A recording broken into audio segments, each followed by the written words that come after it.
Welcome back mga kalapatids. Itong mga ibon natin, napakain na pala to. Hindi na tayo magpapakain mga kalapatids. Pinakain nga ng anak ko. Paliparin natin ang babaeng Stichelbout mga kalapatids. Lipad! Kailangan nila yan. Umaambon na nga mga kalapatids. Dito lalabas yan. Kasi bukas may loading na naman sila mga kalapatids. Pakawalan ko din si Dalubhasa. Lipad na. Dalawang ibon pinakawalan natin mga kalapatids. Yung sinasabak natin sa training. At saka ngayong pan race 6 laps mga kalapatids. Nakauwi nga silang dalawa. Ang nauna kahapon galing Pantabangan, Nueva Ecija, si Dalubhasa mga kalapatids. Akala ko nga mauna tong babaeng Stichelbout kasi lagi siyang nauna kay Dalubhasa mga kalapatids. Mga ganadong lumipad. Andito na sa babong mga kalapatids si Dalubhasa at saka ang babaeng Stichelbout. Bababa na rito yan mga kalapatids.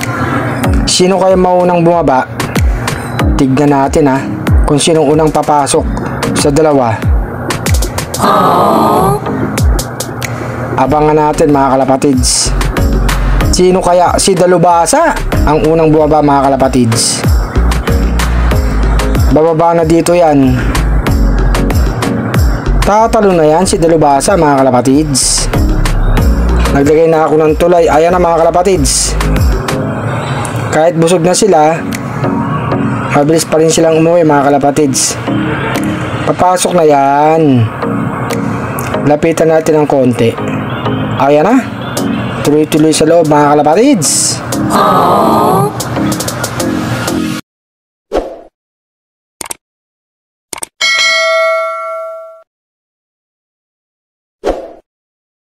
Eto naman ang babaeng Stichelbout na sa bubong pa. Abangan natin na bumaba ng mga kalapatids.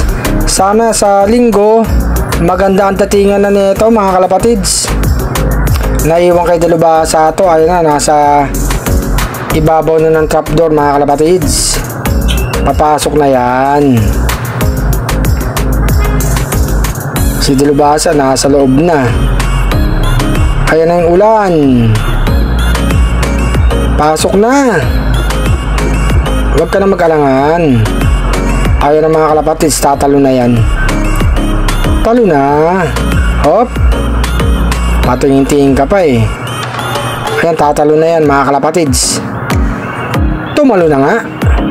Ang bilis umuwi ng dalawang ibon natin. Pinalipad natin kasi kailangan nila yan para mabatak ang kanilang katawan.